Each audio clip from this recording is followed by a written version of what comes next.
Welcome back. The U.S. Senate has given final approval to President Barack Obama's plan to arm and train moderate Syrian rebels to fight against Islamic State militants.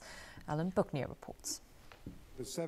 There was some concern expressed in the Senate that once the Syrian rebels are armed and trained, they would then just focus on what really motivates them, removing Syrian President Bashar al-Assad.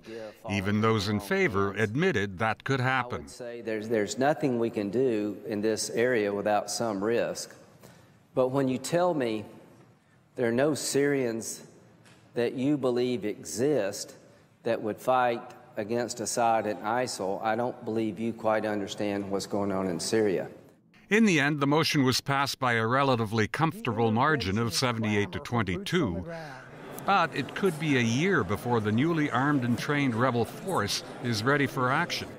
Earlier, France, part of the U.S.-led coalition to fight Islamic State, agreed to a request by Iraq to offer air support. But French President François Hollande said that would not extend into Syrian territory.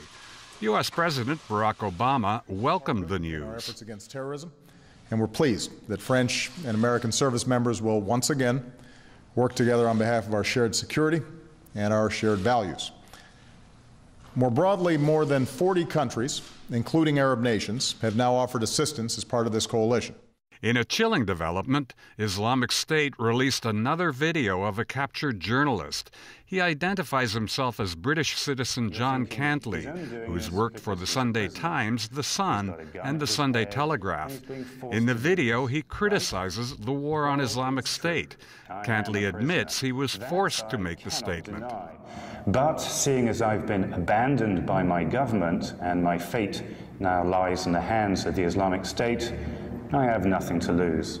Unlike previous videos, no Islamic State fighters appear. The group has already beheaded 2 American journalists and a British aid worker. The British government declined to comment on the video. Alan Booknear, TVB News. In Sydney, police say the Islamic State militant group planned to attack Australian politicians and government buildings and carry out random beheadings. About 15 people were detained after police raided more than a dozen properties across Sydney. 2 have now been charged and 9 released. Police won't say how many remain in custody. The arrests came just days after the country's terror alert was